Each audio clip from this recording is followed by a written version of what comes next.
Hello, my name is Nuray Tunca and this is my assignment 3 presentation for the course AEP 855. I researched on the internet and found many articles about the topic of this assignment. Then I chose 3 of them. Now I would like to start my presentation by brief summaries of 2 articles. The author of the first article is Diana Rie. It was published in 2004 in the 38th volume of Sociology journal, which publishes outstanding and original peer-reviewed articles. The title of the article is Mostly Roughs and Toughs, Social Class, Race and Representation in Inner City Schooling. The author of the second article is Sherry Watt. It was published in 2007 in the 27th volume of the College Student Affairs Journal. The title of the article is Difficult Dialogues, Privilege and Social Justice, Uses of the Privileged Identity Exploration Model in Student Affairs Practice. And the author of the third article is Kay Whitehead. It was published in 2007 in the 35th volume of Asia Pacific Journal of Teacher Education. The title of the article is Addressing Social Difference with Prospective Teachers Who Want to Make a Difference. I retrieved all of those articles from EBSCO Online Information Services and EBCSO Electronic Journal Services, where these articles were peer-reviewed. Now I would like to start to talk about brief summaries of each article that I have selected. The first article is Mostly Roughs and Toughs, Social Class, Race and Representation in Inner City Schooling. This article presents the children's own views and experiences of inner city schooling. It examines the process through which certain secondary schools and certain groups of children come to be demonized in local and wider social imaginaries, exploring both the impact of damaging discourses of demonization and the connections between social and psychic realities in the increasing segregation and polarization of secondary schools. Race and racism, as well as social class and gender, enter powerfully into representations of good and bad schools, and the article examines the consequences of such representations for both middle and working class children and their families. The article concludes with a discussion of the wider issues of social justice raised by growing processes of demonization and polarization. Now I would like to talk a little bit about the summary of the second article.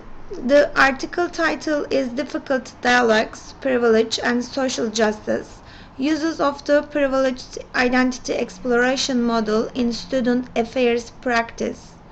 This article introduces the Privileged Identity Exploration Model. This model identifies 8 defense models associated with behaviors individuals display when engaged in difficult dialogues about social justice issues. Implications for the model and ways it can be used to assist facilitators as they engage participants in discussions about diversity are also discussed. And the last article is Addressing Social Difference with Prospective Teachers Who Want to Make a Difference. This paper focuses on a cohort of Bachelor of Education students' understandings about social difference and social justice as recorded in their professional journals in the first semester of third year. It shows that their reasons for choosing teaching as a career, reflections on their school experiences, and discussions about future students were grounded in the culture of individualism. However, some also acknowledges that class, race, gender, and ethnicity shape their lives and their future students' worlds. After the summary of the articles, now I would like to start talking about the connections between the articles and our book. In this connections part, I would mostly stress out the key elements, the social justice and diversity. Also, I would talk about possible solutions where they address the issues deeply.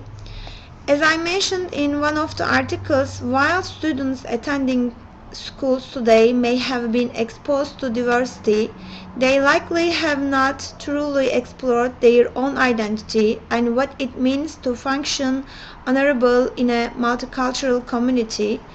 Therefore, American education institutions need to encourage the children of today to engage in difficult dialogues that help them to truly examine their privileged identities.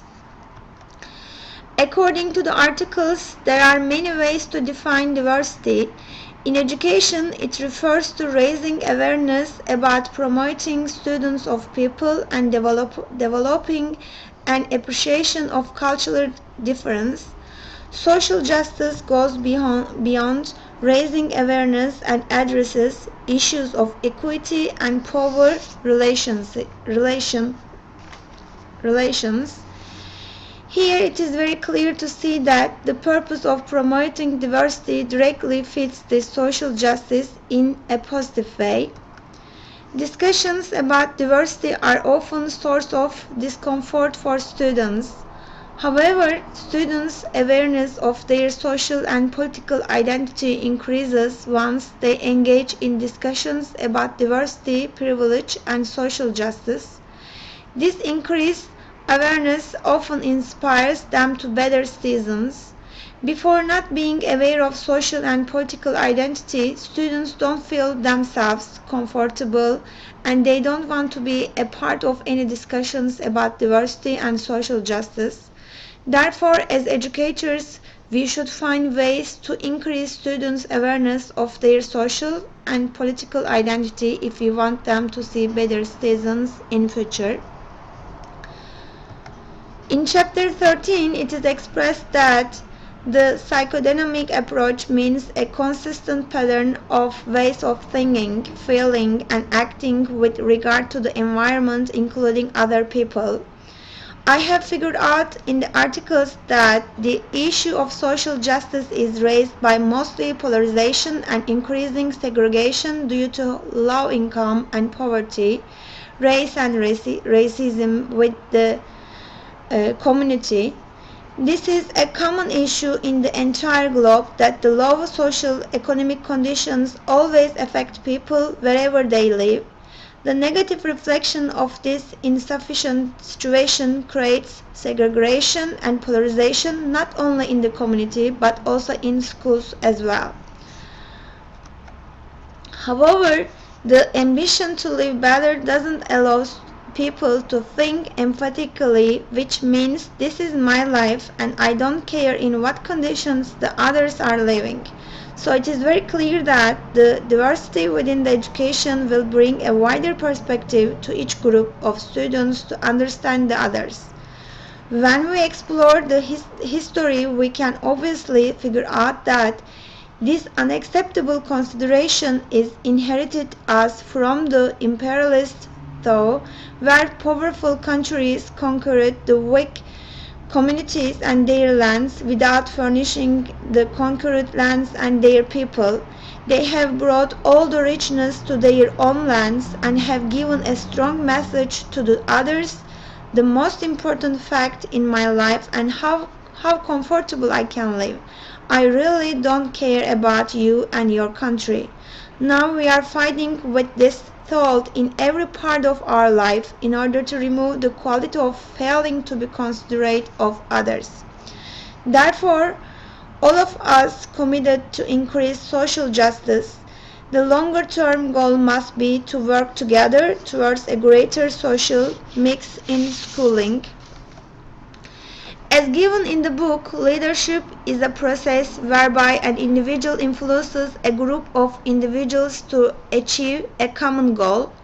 It is a fact that educators are the role models and some have leaders for their students. so they need to dedicate their teaching career to their students. It will be educators' privilege to make sure that their students receive a fair and just education. In order to offer a fair and just education, educators should be aware of diversity where it recalls race, gender, class equity. The school environment should be utilized accordingly to better serve the students without any polarization and segregation. Therefore, each student would have an equal access to knowledge. Our course book mentions that leadership involves influence. It is concerned with how the leader affects followers. Without influence, leadership doesn't exist. Leadership occurs in groups. Groups are the context in which leadership takes place. Leadership involves influencing a group of individuals who have a common purpose. Leadership includes attention to common goals. Leaders direct their energies toward individuals who are trying to achieve something together. By common, it means that the leaders and followers have a mutual purpose. In the articles, the main concept is the social justice by using the leadership skills to eliminate race, gender, and class segregation. Therefore, educational leaders should put an extra effort to influence their students, direct them to a common purpose, and pull their attention to common goals. This can be realized by pointing out the importance of diversity where social justice would be built up eventually. From now on, as a teacher, I would analyze the events happening in my classroom from this viewpoint and evaluate them to reach the bright future with my students where the social justice set accordingly, at least in my classes, and all of my students would achieve to our common goal.